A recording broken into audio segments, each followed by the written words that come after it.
నమస్తే, welcome to our channel. నేను పద్మిని. ముందుగా ప్రేక్షకులకి వారాహి నవరాత్రుల శుభాకాంక్షలు. వారాహి నవరాత్రుల సందర్భంగా వారాహి నవరాత్రులు అసలు ఎలా జరుపుకోవాలి, నియమాలు ఏమిటి, అమ్మవారిని ఎలా కొలిస్తే మన కోరికలన్నీ అమ్మవారు ఎలా తీరుస్తారు, ఏ సమయంలో అమ్మవారిని ఆరాధన చేసుకోవాలి, ఇవన్నీ తెలియజేయడానికి స్రవంతి గారు సిద్ధంగా ఉన్నారు. మరి మాట్లాడదాం. అక్క నమస్తే. అక్క నమస్తే పద్మిని. చాలా చాలా కృతజ్ఞతలు మీ సమయం ఇస్తున్నందుకు. అమ్మవారి కోసం ఎల్లప్పుడు అయితే చాలా మందికి ఇంకా సందేహాలు ఉన్నాయి. మీరైతే కరెక్ట్ పర్సన్. ఎందుకంటే కొన్ని సంవత్సరాలుగా అమ్మవారి ఆరాధన, అందున నవరాత్రులు వచ్చినప్పుడు ఖచ్చితంగా మిస్ అవ్వకుండా మీరు అమ్మవారి ఆరాధనలు చేస్తూ ఉన్నారు. మనకు తెలిసిందే. కాశీలో కానీ త్రిపురాంతక క్షేత్రంలో కానీ 2 సంవత్సరాలు కన్సర్వేటివ్ గా చేసుకుని ఉన్నారు. సో వారి సందేహాలన్నీ ఈ రోజు నివృత్తి చేద్దాం అక్క. తప్పకుండా చేద్దాం. అయితే నా ఉద్దేశం ఏమిటి అంటే ఒక 9 వీడియోస్ ఇవ్వాలి ప్రేక్షకులకి అని చెప్పి, Day 1, Day 2, Day 3 అని చెప్పి పబ్లిష్ చేద్దాం. ఒకరోజు ముందు వీడియోస్ అన్ని వస్తాయి.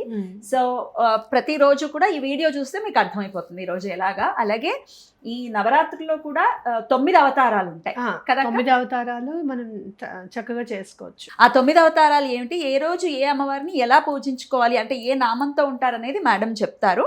సో అంటే మళ్ళీ అది ఎలా చేయాలనేది వీడియోలో తెలుసుకుందాం. మొదలు పెడదాం అక్క. మొదలు పెడదాం.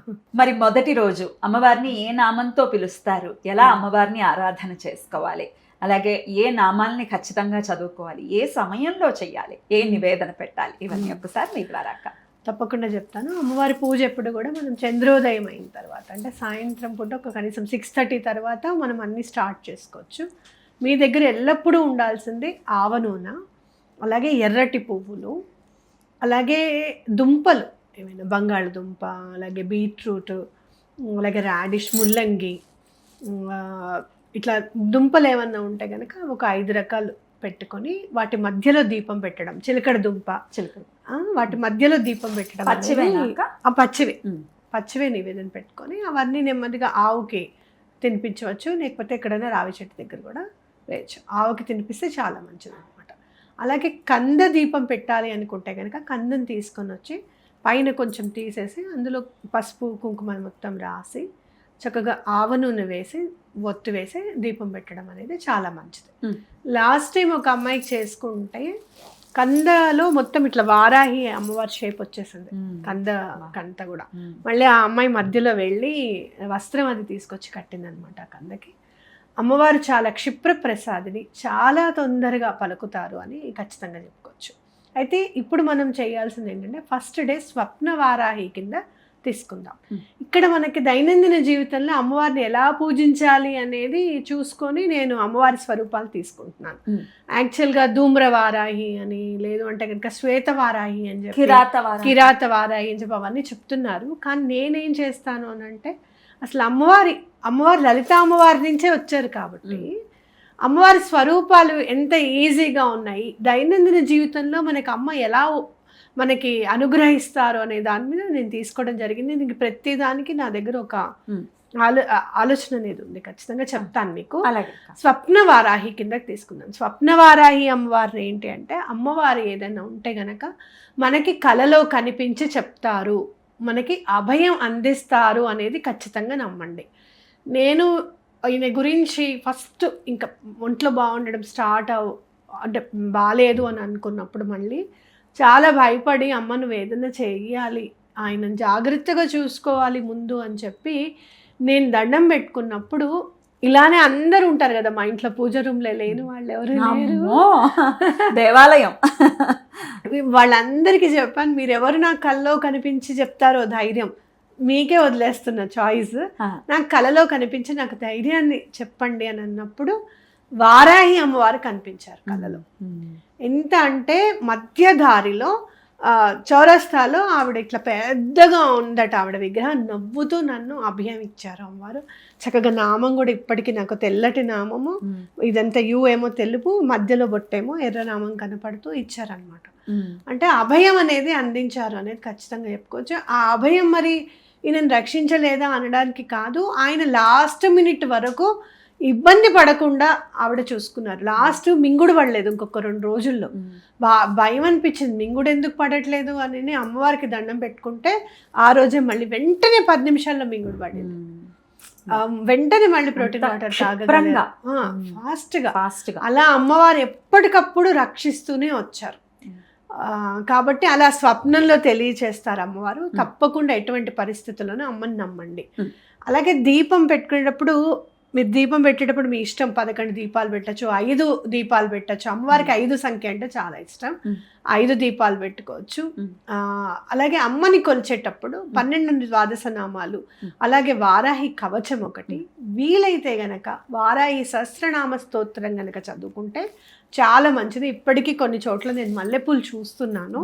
మల్లెపూలు చక్కగా ఎక్కువగా తెచ్చుకొని ఒక్కొక్క నామానికి ఒక్కొక్క మల్లెపూ వేస్తూ కూడా అమ్మవారికి సహస్రనామ స్తోత్రం చదివితే చాలా మంచి ఫలితం. అశ్వమేధ యాగం చేస్తే ఎంతటి ఫలితం వస్తుందో అంతటి ఫలితం సహస్రనామ స్తోత్రం చదవడంతోనే వస్తుంది అనేది గుర్తుపెట్టుకో.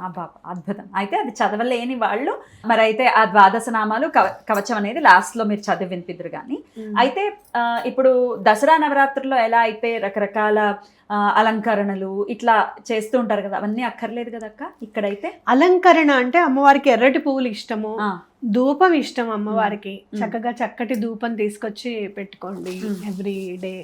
ఒక రోజు దశాంగం అంటే దశాంగం పొడి అని దొరుకుతుంది, ఆ ధూపం వేయచ్చు. ఒక రోజు గుగ్గిలం వేయచ్చు. అట్లా మీ ఇష్టం, మీకు ఎలా చేయాలనిపిస్తే అట్లా. అమ్మవారికి ప్రత్యేకంగా తాంబూలం పెడితే చాలా ఇష్టం.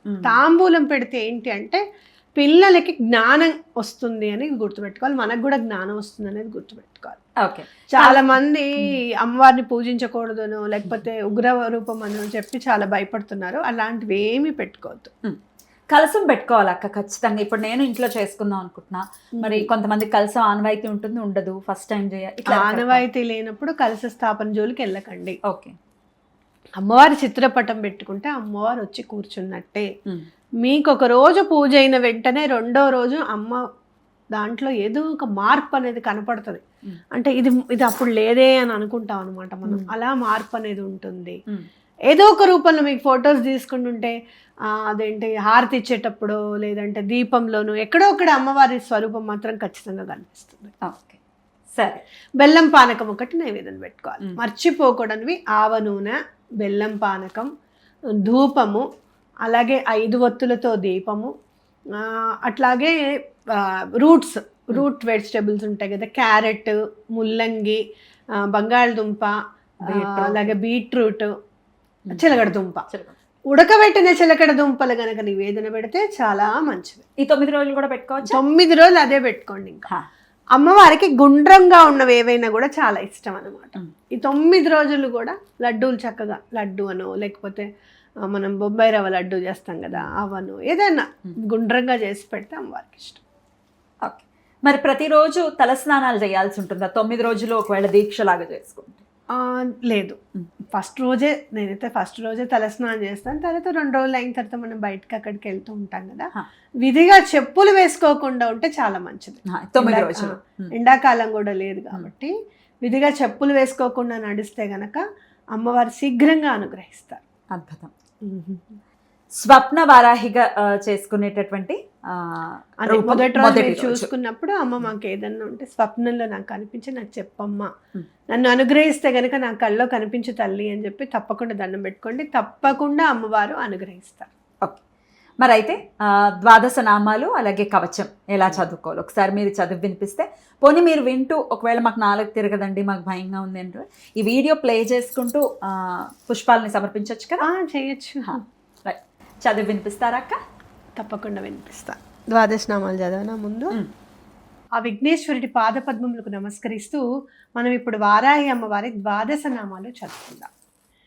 ఓం పంచమ్యై నమః, ఓం దండనాథాయై నమః, ఓం సంకేతాయై నమః, ఓం సమయేశ్వర్యై నమః, ఓం సమయ సంకేతాయై నమః, ఓం వారాహ్యై నమః, ఓం పోత్రిణ్యై నమః, ఓం శివాయై నమః, ఓం వార్తాళ్యై నమః, ఓం మహాసేనాయై నమః, ఓం ఆజ్ఞాచక్రేశ్వర్యై నమః, ఓం అరిగ్ధై నమః. కవచం. ఆ విఘ్నేశ్వరుడి పాదపద్మములకు నమస్కరిస్తూ మనం అమ్మవారి వారాహి కవచం చదువుకుందాం. అస్య శ్రీ వారాహి కవచస్య త్రిలోచన ఋషి అనుష్ఠుప్ ఛందః శ్రీవారాహి దేవత. ఓం బీజం గ్లౌం శక్తి స్వాహేతి కీలకం మమ సర్వశత్రునాశనార్థే జపే వినియోగః. ధ్యానం. ధ్యాత్వేంద్రనీలవర్ణాభాం చంద్రసూర్యాగ్నిలోచనాం విధి విష్ణుహరేంద్రాది మాతృభైరవసేవితాం జలన్మణిగణప్రోక్తమకుటామవిలంబితాం అస్త్రశస్త్రాణి సర్వాణి తత్కార్యోచితాని చ ఏతైః సమస్తైర్వివిధం బిభ్రతిం ముసలం హలం పాత్వా హింస్రాన్ హి కవచం భుక్తి ముక్తి ఫలప్రదం పటే త్రిసంధ్యం రక్షార్థాం ఘోరశత్రునివృత్తిదం వార్తాళిమేస్య పాతు గౌర్యాస్య ఫాలముత్తమం నేత్రే వరాహవదనా పాతు కర్ణౌ తథాంజని घ्राणं मे रुन्धिनी पातु मुखं मे पातु जम्बिनी पातु मे मोहिनी जिह्वां स्तम्भिनी कण्ठमादरात् स्कन्दो मे पञ्चमी पातु भुजौ महिषवाहना सिंहरूढा करो पातु कुचौ कृष्णमृगाञ्चिता नाभिं च शङ्किनी पातु पृष्ठदेशे त्रिचक्रिणी खड्गिनी पातु कट्यां मे मेढ्रं पातु च केधिनी गुदं मे क्रोतिनी पातु जगनं स्तम्भिनी तथा चण्डोर्चोर्मुयुग्मं जानुनी शत्रुमर्दिनी जङ्गाद्वयं भद्रकाली महाकाली च गुल्पयोः पादाद्यङ्गुलिपर्यन्तं पातु चोन्मत्तभैरवी सर्वाङ्गं मे सदा पातु कालसङ्कर्षणी तथा युक्तायुक्तस्थितं नित्यं सर्वपापात्र्यमुच्यते सर्वे समृद्ध्य संयुक्तं भक्तरक्षणतत्परं समस्तदेवता सर्वं सव्यं विष्णोः पुरार्धने सर्वशत्रुविनाशाय शूलिना निर्मितं पुरा सर्वभक्तजनाश्रित्या सर्वविद्वेषसंहतिः वाराही कवचं नित्यं त्रिसन्ध्यं यपटे नरः तथा विदं भूतगणान् स्पृशन्ति कदाचन आपदाः शत्रुचोरादि गृहदोषाश्च सम्भवाः माता पुत्रं यदा वत्सं धेनुपक्षेवलोचनं तदाङ्गमेव वाराही रक्षा रक्षाति सर्वदा इति శ్రీరుద్రయామల తంత్రే శ్రీవారాహి కవచం. రుద్రయామల తంత్రం అంటే చాలా చాలా మహిమాన్వితమైనది అని వింటూ ఉంటాం. అద్భుతం. ఒక్కసారి చదువుకుంటే చాలా అక్క? ఒకసారి చదువుకుంటే చాలు.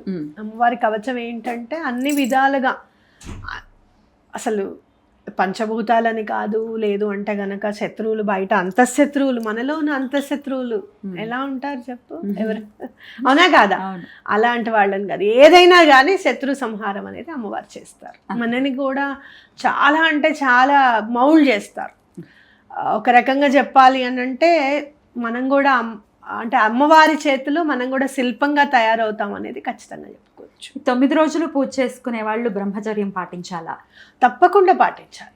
బ్రహ్మచర్యం అనేది తప్పనిసరి. అలాగే తామసిక ఆహారం, నాన్ వెజ్ తినకూడదు, ఉల్లిపాయ తినకూడదు, వెల్లుల్లిపాయ తినకూడదు. ఒకవేళ మేము 9 రోజులు చేయలేకపోతున్నామండి, రకరకాల కారణాల రీత్యా, అది పీరియడ్స్ ఉన్నాయి, ఇట్లా రకరకాలు ఉన్నాయనుకోండి, 3 రోజులు 5 రోజులు చేసుకోవచ్చా? ఎన్ని రోజులు చేస్తే అంత ఫలితం ఇస్తుంది అమ్మ. 3 రోజులు చేసిన తర్వాత అనుకోకుండా మీకు ఏమైనా అడ్డొచ్చింది అనుకోండి, తిట్టుకోకండి. అంటే అసలు ఏమీ చేయకుండా నువ్వు పక్కన కూర్చుని కూడా నన్ను పూజించవచ్చు అనేంత అమ్మవారు ఇచ్చింది అని ఖచ్చితంగా నమ్మండి. తప్పకుండా మంచి జరుగుతుంది. అద్భుతం. మొదటి రోజు స్వప్నవారాహిగా అమ్మవారిని కొలవాలి అని చెప్తున్నారు కాబట్టి మొదటి రోజున ఖచ్చితంగా అమ్మవారి ఆరాధన చేసుకుని ఆ తల్లి యొక్క కృపకి మీరు పాత్రలు అవ్వాలని మనస్ఫూర్తిగా కోరుకుంటూ, మరి 2వ రోజు అమ్మవారిని ఎలా పూజించుకోవాలి అనేది నెక్స్ట్ వీడియోలో, రేపటి వీడియోలో తెలుసుకుందాం. ఏ నామంతో కొలవాలి అనేది చాలా అద్భుతంగా మాకు వివరించారక్క. కృతజ్ఞతలు. నమస్తే అక్క. నమస్తే.